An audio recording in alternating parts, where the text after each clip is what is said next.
If you were with us last Sunday for the first Sunday of Lent, you may remember that I spoke about my going on a 7-day silent retreat a few years ago, and what a transformative experience it was for me. And I encouraged you to find time this Lenten season to go into the silence. Well, in one of his books, the spiritual writer Richard Rohr talks about a silent retreat that he went on at a Trappist monastery in Kentucky. It's the monastery where Thomas Merton lived. Now, the monks who live at this monastery are pretty much on a lifelong silent retreat. Most of the monks who live there are cloistered monks, so they live closed off from the world, and most of them do not speak to one another unless it is totally necessary. Now, Richard Rohr writes that when he was on that silent retreat, he went for a walk down a little trail, and he happened to encounter one of the older cloistered monks, and he silently nodded to him. And he was surprised when the monk spoke, and he said, "You're Richard Rohr."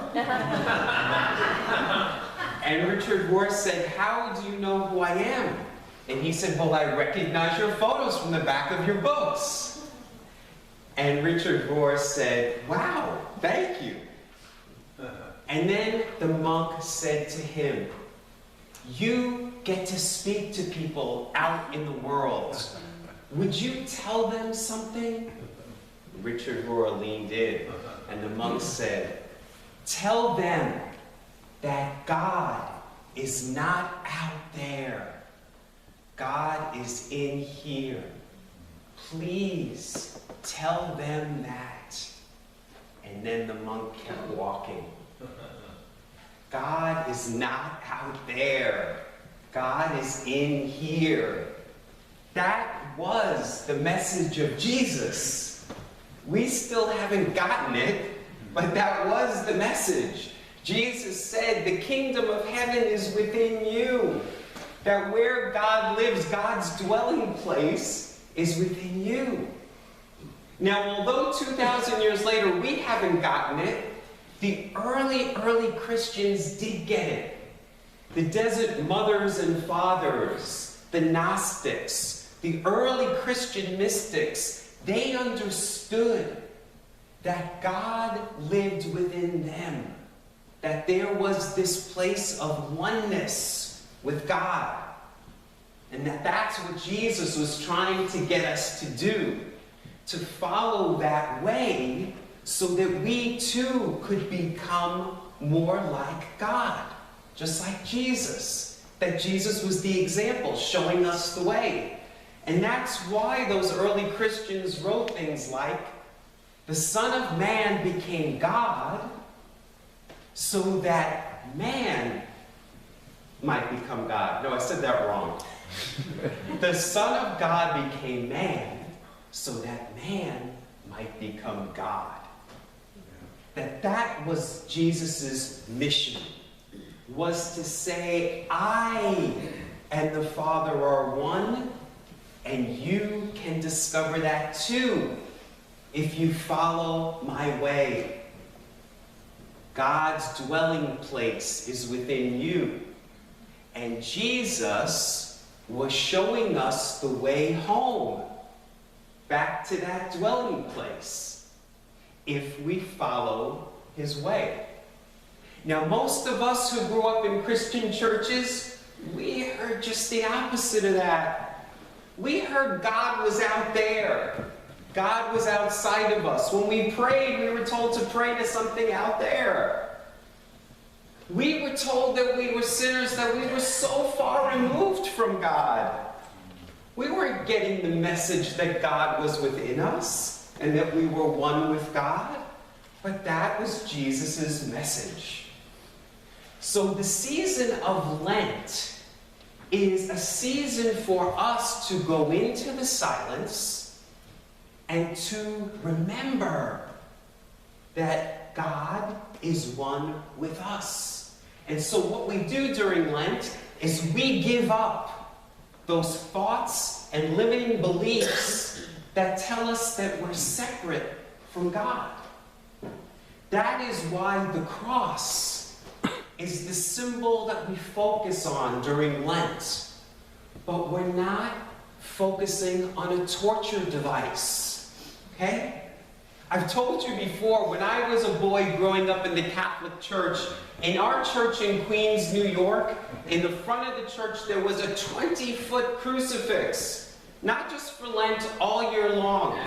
And you could actually see the blood dripping from Jesus' wounds. So our focus every Sunday was on the torture. The focus is on the cross, but not as a torture device. The symbol of Christianity is the cross. We wear crosses around our necks. We're not wearing little torture devices. What we're symbolizing is a symbol of transformation. I like to describe the cross as the place where our humanity and our divinity meet. It is where God and man meet. That's the roadmap right there. And if we look at our bodies, where the human and the divine meet is our center, the heart. That's what Jesus meant by God's dwelling places within. The heart that gives us life. The love. That's our center. That's where God and man meet. And so we want to spend more time there. We are looking for God outside of us. So everybody wants to find a book, or they want to go to a Bible study, or they want to travel around the world and find a guru. And those things are not bad things. But what they'll do is they'll just point you back in here.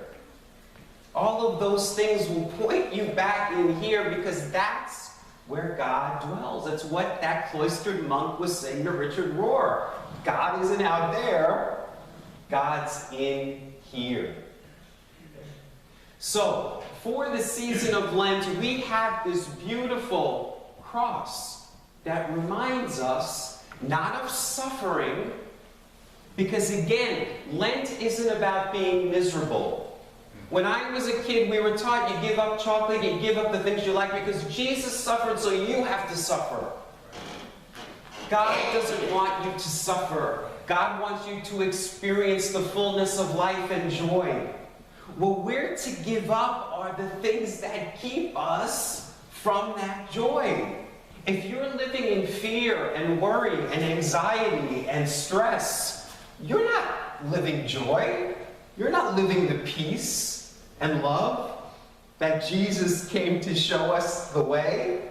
You want to give up those things. And so the cross symbolizes the Xing out of the ego so that you can live the true self who you are, which is you are one with God, where humanity and divinity meet. Now, we heard in our words of integration this morning from the Reverend Polly Moore. She said that the whole point of the Christian faith is to turn life into an out of ego experience in which we live and love and serve from the divine center of our being.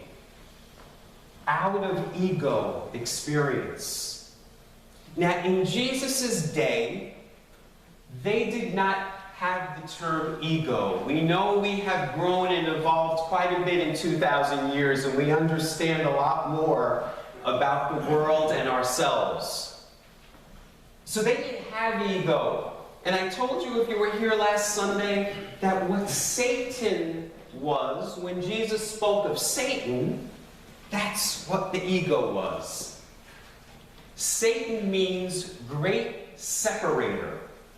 Jesus referred to it as the father of lies. It's that voice within us that tells us that we are separate from God. We're not good enough. We don't have enough. We're limited. That's that voice of the ego. That's all about our worries and concerns. We need to X that out so that we can hear the voice of God that lives within us. Now, the mystics spoke of this. There is a 13th century Christian mystic, I'm sure many of you heard of him. He was John of the Cross. Focus was the cross. And John of the Cross said, I have abandoned all I ever sought to be, and in dying, my spirit has been released. Now, obviously, he wrote this when he was still alive. He wasn't talking about his physical death. He was saying, I abandoned all I ever sought to be. I abandoned the ego. And in dying to that, my spirit has been set free, my true self. Many of you know the other mystic, St. Francis of Assisi, who wrote that beautiful peace prayer, God, make me an instrument of your peace. And in that prayer, he has a line that says, it is in dying that we are born again. He wasn't talking about physical death. He wanted to be made an instrument of peace now. He was saying when we die to the self, we are born anew. So when Jesus told his followers, that's us, if you want to follow me, if you want to experience this life of peace, joy, and love, this life of oneness with God, you must deny yourself, take up your cross every day, and follow in my steps. He gave us the instructions. Taking up your cross every day doesn't mean being miserable and suffering. He told us what it was. It means denying yourself. Xing out that false self. Now, I know this concept is hard to understand, but I think that Eckhart Tolle explains it very well. Eckhart Tolle had an awakening. He was going through a time in his life that was rock bottom. He was experiencing great, great depression. And he found himself on a park bench one day just saying over and over again, I can't live with myself anymore. I can't live with myself anymore. And as he kept saying it, he awakened. He realized, are there two of me? I'm saying that there's an I and a self that the I can't live with anymore. There must be two. And there can't be two because only one person. So one of those must be false. The I and the self. This is what Jesus was trying to get at to us. Eckhart Tolle explains it in a way that we can understand. But that's what Jesus and the mystics were saying. We have to crucify the false self, or at least stop listening to its voice, its lies, so that we can resurrect the true self.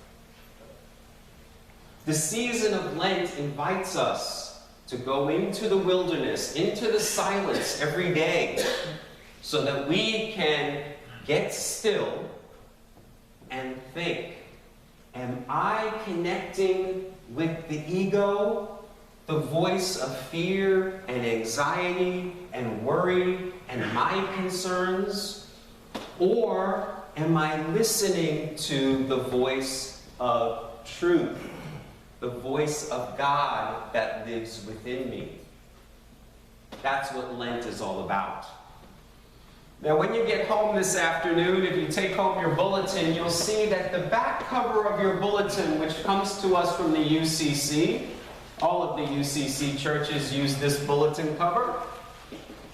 It talks about Father Michael Judge. Father Michael Judge was the New York City fire chaplain who was killed on 9/11. And there's a famous photograph of the firefighters carrying his body from the wreckage. Father Michael is the first recorded casualty of 9/11. Now, some of you in this room know that I was friends with Father Michael, and that a few years ago, I wrote a book about a prayer that Michael would say every day. The book is called Michael's Prayer. But Father Michael's prayer was just 4 lines. And he said it every morning. He said, "Today, take me where you want me to go. Let me meet who you want me to meet. Tell me what you want me to say, and keep me out of your way." What Father Michael was trying to remind himself of every day was to be guided and led, just like the opening hymn we sang today, to be guided and led by the God voice, and to keep the ego voice out of the way. That's what the mystics understood, and we are coming to that understanding. And we ourselves are being called as Christians to connect with the voice of God and let that drive our life. Don't let the voice of fear and anxiety guide our lives, but the voice of love and peace and joy guide our lives. Now, in the epistle this week, the weekly email that I send out, I had a quote from Mother Teresa. And Mother Teresa grew a lot in her spirituality over the years, which was something to really admire, that she later on in life questioned a lot of the things that she believed as a young nun. And in this quote she said, "I used to believe that prayer changes things." She used to believe that. But she said, "But I don't believe that anymore.